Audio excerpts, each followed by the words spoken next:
Hello， 我是新人 YouTuber 鲁洛洛。肉肉们敲完的雷主分析影片出来啦！随着原神到期地图的开放，主角也能够在到期和7天神像共鸣转换为雷属性，并且解锁全新的命座和天赋技能。作为每一个冒险家都能轻松拥有的初始5星角色，风和炎主角的使用情况比较会偏向在游戏前期没有什么角色时才会派上场，而全新的雷属主角在实用性上其实比风和炎属主角实用许多。那关于雷主详细的角色分析、命制作、武器、圣物和组队的推荐搭配，就请看洛洛的解说吧。影片开始前，若你还没有订阅洛洛的频道的话，记得先订阅一下哦。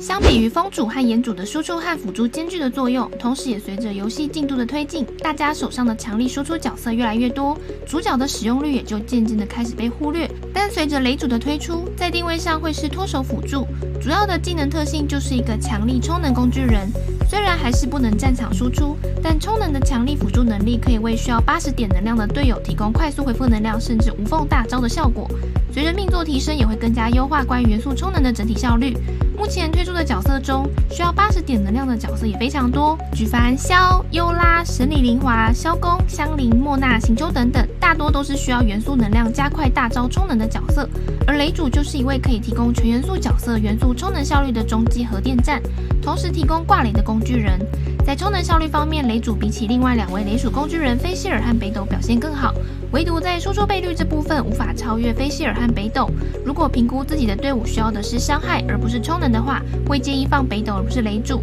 雷主的普通攻击是5段式连续剑击，和风炎主没有什么不同，也因为雷主主要是走纯辅助路线，不太打输出，因此普攻可以不用升。一技能是提供给队友充能并大幅提升充能效率的使用天赋，从而节省需要大招输出角色等待冷却的时间。若原本觉得自己的输出角色充能太慢，直至杀还特地换成充能效率主词条的，有雷主后就可以放心转为攻击力趴数的主词条了。技能释放时会展出3道雷影，雷影命中敌人，除了会造成雷元素伤害之外，还会产生2枚风壤勾玉。解锁一命效果的话，最多可以有3枚勾玉，会在场上存在15秒。这段期间可以放心切换成需要勾玉的角色来拾取。勾玉从触发到产生的过程会有一些延迟时间，因此主角就不会不小心吃到。这段空档也可以用来切换角色，而当角色拾起勾玉会获得元素能量恢复，并且提高元素充能效率。另外也要注意的是，雷主的3道雷影在释放时要尽量贴脸敌人，以确保雷影都有命中敌人才能产生最大化的勾玉，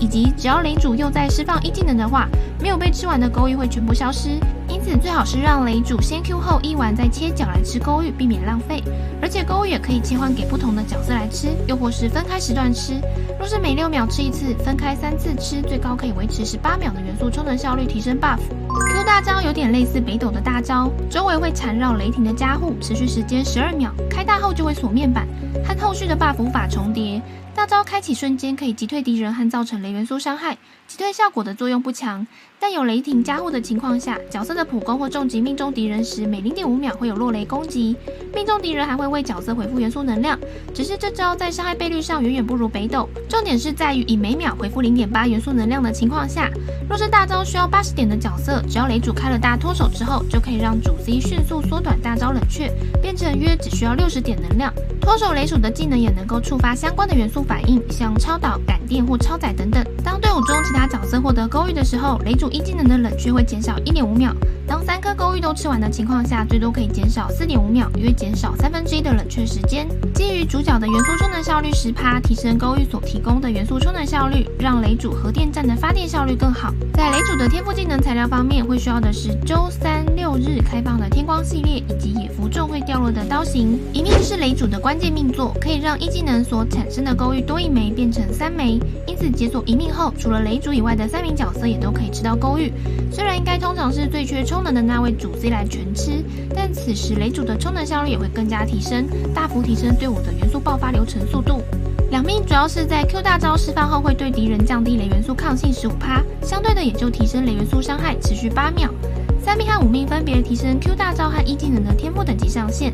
，4命也是次要的关键命座。虽然以目前开放的版本进度还没有办法升到4命，但若在往后可以解锁到4命的话，就可以让角色拥有更快的充能效率。又尤其大招当前元素能量为0的角色受益会更大，只要在获得勾玉的当下，该角色的元素能量低于35%时，勾玉所恢复的元素能量就可以提高1倍。6命提升每2次落雷后的下一次落雷伤害至1倍，而比较重要的会是每次落雷所提供的元素能量提升至1点，使大招恢复的速度也会更快。虽然总体大约会比非满命时的 Q 大招总共多出一些，但有可能在关键的时候就是差那些能量就充满，提升不算特别多的命座，但有的话也是提升，毕竟是免费的满命5星角色，一个完全体的概念。雷主其实会比较建议走辅助项路线，而5星武器大多是输出为主，因此若是想要让雷主辅助或是打爆发或精通反应的话，可以选择盘岩节律、仓谷、自由之势等等。若是要雷伤的伤害最大，则可以选择雾切之回光，但即便带上最强元素伤害单手剑的雷主，在伤害上还是不及北斗带狼墨的 Q 一半，因此还是一样的结论，雷主的辅助能力会比输出能力更重要。另外充能主词条的5星武器还有天空之刃，但天空之刃90等的元素充能只有 55%， 祭礼剑90等只有 61%， 被动效果也更适用于辅助。4星武器可以选择祭礼剑，虽然这把也是大多辅助工具人的毕业武器，但是祭礼剑的被动所带来的重置技能冷却的效果在雷主身上没有什么帮助，因为勾玉若是在没有被吃完的情况下，祭礼剑的被动又让一技能刷新后再使用的话，前面的勾玉是会随着第2次技能发动消失的。而且若队伍中有行秋的情况下，还是会建议把祭礼剑给行秋带，而祭礼剑主要是90等所提供的元素充能效率 61%。因此4星武器的部分会比较推荐给雷主的毕业武器会是西风剑，满等90和祭礼剑一样可以提供 61% 的元素充能效率，被动效果可以说是最契合雷主的，只要在有暴击的情况下就会有元素威力产生，搭配暴击头也很容易触发。此外也可以选择道气锻造武器的天幕影打刀，虽然主词条不是元素充能效率而是攻击力趴数，但在被动效果上是适合雷主的，因此也可以使用。最后则是雪山开放前有入坑的玩家可以免费获得的腐殖之剑，主词条提供元素充能效率，被动主要增加 EQ 技能的伤害和暴击率，也是可以使用。若是要走精通流，则可以选择增加元素精通的锻造武器铁锋刺。5星圣物的部分会推荐绝缘4件套，但因为4件套也不太好凑，因此第2顺位的宗室4件套也是不错的选择。若是绝缘的过渡期，也可以散搭绝缘2件套加如雷2件套。4星圣物的部分也有不错的套装，像是学士或是流放者2件套，也可以搭配前面说的5星圣物散搭过渡用。主词条的部分，理智冠选择暴击率或爆伤，十之沙可以选元素充能效率为主，打后台反应流可以换元素精通的十之沙，控制杯选择雷元素伤害。副词条的部分，元素充能效率大于双爆大于元素精通等于攻击力趴数。雷主的组队思路主要就是搭配一个大招很缺元素充能的主 C，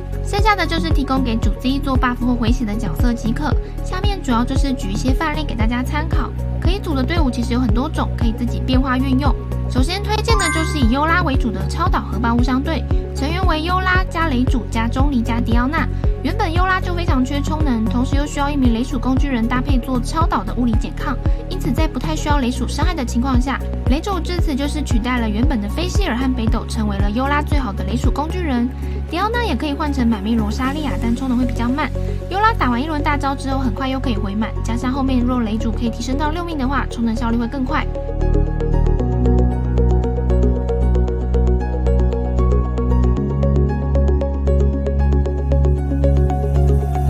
也是一位很缺大招充能的角色，成员为萧公加行秋加雷主加班尼特，搭配雷主在这个阵容可以打感电加超载，萧公也可以换成神礼，这位也是很缺大招能量的输出。而关于神礼的配对，也可以参考洛洛的神礼影片。而雷主若是搭配有玩冻结的神礼，落雷并不会打破冻结状态，因为缺大招充能的角色真的很多，像是队伍中有香菱也能够让炫火轮能量快速回满，诺埃尔的大招也是很缺大招充能。